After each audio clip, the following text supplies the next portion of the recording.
The police, they will have to be informed. On the same day that Jamie Murray is being murdered on stage K, a short distance away, David Suchet is arriving for a read-through of his next Poirot mystery.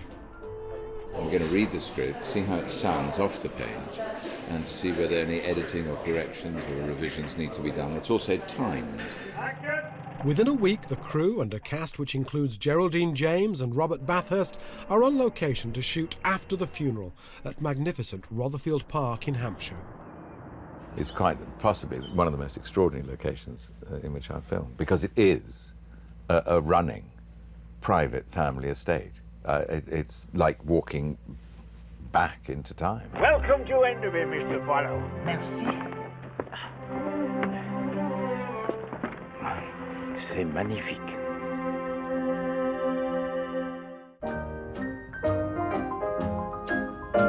We read the script. It sort of just sprang up and went, ooh, yes, it must be Rotherfield. As you come up the driveway, you kind of see the house set up on the hill, and it just suits the story really well. And the interior is fantastic. Although we're here for 2 weeks, you won't get bored of this location. There are a lot of different things there which are good to look at.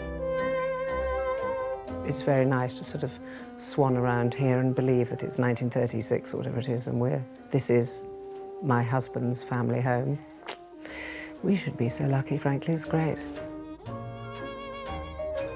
The interiors required almost no dressing at all. All the furniture and the paintings and the antiques were perfect for the period, so that was a big, big plus. What's important is the outside and the grounds, because all that is evocative. The views, where it's situated, what time of year is it, what colour stone is it. All that will have a bearing on the atmosphere of the piece, so it is very vital, yes. The house has been used for several film shoots, including Daphne du Maurier's Rebecca and 4 Weddings and a Funeral. For the owners, showbiz isn't always a fun business. I suppose we must be on various databases, and of course you also get eager young men driving up the drive on spec looking for a likely location.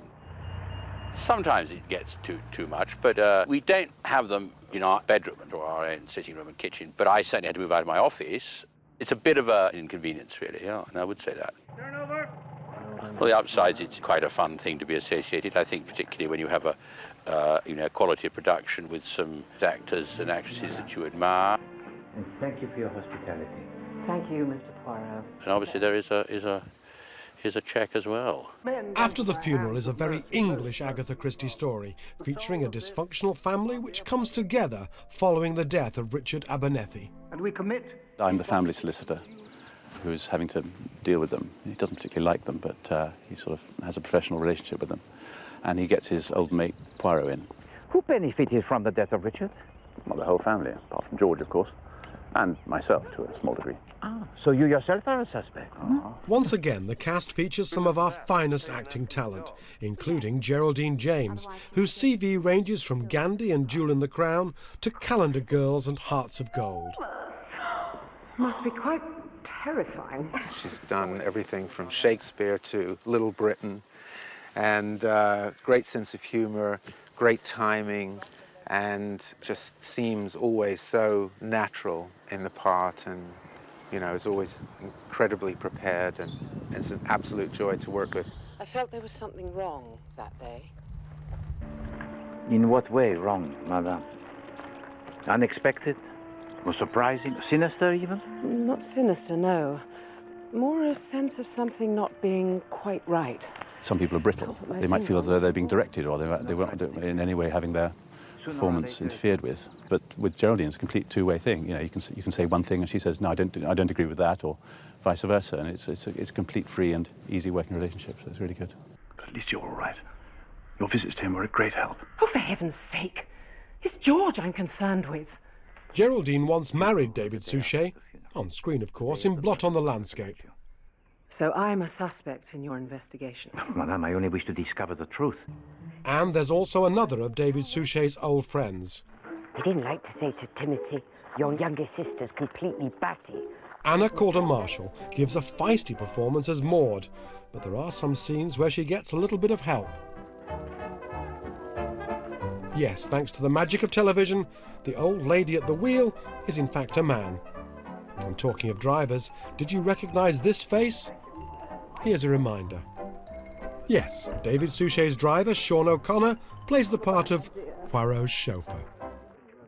And though the title After the Funeral doesn't suggest it, the drama still bristles with typical Agatha Christie humour, courtesy of our leading man. They're Mrs. Galaccio's own paintings. They're very good, aren't they? Oui. He has a humour in him, Poirot, and I think the way David plays lets it through. There are little sneaky things that come through that you suddenly see, which I absolutely love. But why would anyone want to do that? You enjoy watching him, you sort of relish his thought. And he always has that Columbo moment as well in every episode when Columbo used to turn about to leave a room and say, oh, and just one more thing. Poirot, every episode has that Columbo moment as well. Monsieur, tell to me, if you please, the two horses on which you won some money, what were their names? Gaymark and Isambard II. Ah. Merci. The third film in the new run is Cards on the Table, an intriguing story based around a dinner party and a game of bridge. And once again, the stars have come out to play. One, in fact, has actually come from the stars. Although I did, Star Trek for 7 years, and we did a lot of bizarre stuff on that show, I still hadn't done any 30s drama, period drama. We all grow up on these shows. These are the staple diet of so much of the world of fiction and drama that it's just a real pleasure to be on such a class one as Poirot. Alexander Siddig, Dr. Julian Bashir in Star Trek, plays Shaitana, one of the world's richest men who just happens to have a fascination for murder. He's difficult to pin down, weird character. He's sort of very louche and very big and incredibly sort of gregarious. Has a huge amount of energy, so when I wake up in the morning I have to really be on it every time I come into work. But it's great fun. If I were to commit a crime, I should like to keep it very simple. An accident, perhaps. A shooting accident, for example. He collects a group of people who have all gotten away with murder in their lives. Oh, Mr. Shaitana, I must protest. When we poison our patients, it's entirely by accident. He has them come to his house to play a game of cards. And at the same time, he's got 4 sleuths, 4 criminal masterminds. The only thing he's missing is the murder victim. And that turns out to be himself. I'm very sorry to have to inform you that Mr. Shaitana is dead. It's up to our crime solvers to either figure out if it's one of them or indeed one of the other 4 card players that have done it. Eh bien, what we're searching for is a murderer who is impulsive, who will seize the opportunity, whatever the risk. It was someone in the apartment, and so they are questioned. And everybody has a past, a dark past. What is this past? It is for Poirot to find out. Madame Lorimer, she holidays in Egypt. Madame Craddock, she dies in Egypt. And Shaitana, always he is there, in Egypt. I was hoping for a trip to Egypt in this one, but no, alas, we didn't. We are shooting it on a green screen, which is a computer-generated image. I think it took a lot of courage for the writers to set this show on a planet with a green sky. It's one of the wildest things.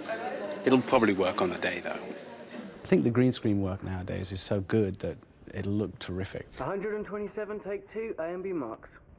Action. Egypt is a pretend thing, a postcard on a picture. May I take your picture? You look so romantic, looking out across the Nile. One of the guests at the bridge party is Ariadne Oliver, a crime writer, partly based on Agatha Christie herself, and brilliantly played here by Zoe Wanamaker. Criminals. It's jolly curious. Here are the 4 of us, and we're all, well, for want of a better word, sleuths. She is a friend of Poirot's, and she's a sort of a spur for him, and a complete opposite to him, a mess, but full of ideas and helps him solve some crimes. Miss Meredith only stayed a couple of months. She's never mentioned it, has she? Excellent, madame. You have done better than any of us. What attracted me to Mrs. Oliver, because she was completely eccentric. Lord, I went to Egypt once. It was dismal. The pyramids are actually tiny. And slightly barking. A Welsh name. Never trust the Welsh. I just thought it would be fun, it'd be a gas, and also because I've worked with David Suchet before, and we had such a good time together. I think it's a good coupling. See you commence to think like a detective. Do I? Oui, bien sûr. Zoe's created such a vivid portrayal of Ariadne Oliver that you really do feel that you're seeing a bit of Agatha Christie. Action. I don't know what you think, but I haven't the least doubt. It was the doctor. What was his name? Roberts. That's it. Ariadne is the only lady at all that Poirot ever called by her Christian name. This does not mean that he is in love with her. I hasten to add, he is definitely not. But she is a friend. What if they're all leading you up the garden path? No, it is not possible to take Hercule Poirot along the path. Ariadne appears in no less than 9 Poirot stories, so we may well be seeing more of Zoe and her alter ego in the future. She and David Suchet make a fantastic couple together. So I'd hope they do many more of the 9 stories. I think it's all possible. Cards on the Table also features an appearance by the Foyles war star Honeysuckle Weeks, who thoroughly enjoyed living a decade earlier. So classy, isn't it? The whole setup and the way it's done, and the characters are so great. I think Agatha Christie really knew about people. I wish you would tell him what happened at my Aunt Benson's, Annie. I feel sure it'd be better to mention it, because if something does come out, it might look rather bad. My character is a rather jolly hockey sticks, if you want, kind of a character who's also a little bit on the, maybe AC/DC, I don't know. I want to get married. I should be forced to tell the police what I know. You've been telling on me ever since we were at school. I love doing period drama because you get given so much to help you with the character. You get the hats, you get the gloves, you get the stockings, we even get the underwear. The producers of the Poirot films are sticklers for detail, especially when it comes to getting that 30s look. Wardrobe is vital. I've really grown to like the 30s as a period because what we're seeing is this spectacle of people sort of living the high life and really enjoying it. But of course, it's usually spotted around the place with the odd murder or two. But she has killed before, mademoiselle. No, she hasn't. Mais oui. She killed Madame Benson. We've got Zoe Wanamaker in, and her character's quite colourful and eccentric. And yeah, there's a couple of outfits we've got here. There's her evening dress, and to go with that, she has a coat, which is an evening coat. And these for the scenes when they go to Mr. Shaitana's party. Mrs. Oliver was the guest of honour. Oh, yes, it was the crime writers' circle, wasn't it? I did have an image of Ariadne quite early on when I started reading the books. So it can't be her. And I never thought Roberts did it. I was quite determined to have this wig, which I think is sensational, because we can do things with it, and I can scratch my head and it looks like it's happening. How wonderful. Fortunately, it's not just the writing, one has to think as well. I've got false bosoms, which they're called medium beauties. You'll be pleased to hear. So all these things sort of help to create a real person. Keeping costumes looking good on set is vital too, especially when the leading man is encased in foam rubber for most of the day. It's a fairly lightweight foam padding, but it does get incredibly hot in there for him, and especially when you're filming in summer like now, it can at times be quite unbearable. And there are tools of the trade to keep things looking their best.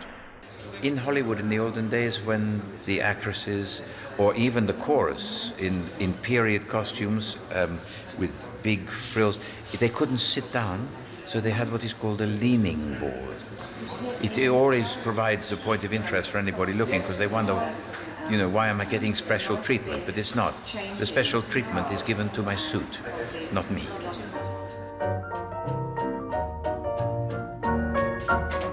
The attention to detail also extends to the props, some of which are reassuringly expensive. All this stuff is real. It comes from this amazing Aladdin's cave of a prop house. They cost enormous amounts of money. There's a fork somewhere that was like £2,000 and a lighter that's £10,000. So everyone has to watch these things before they go into people's pockets. I'm forever just nicking stuff by mistake. I pounce upon it now.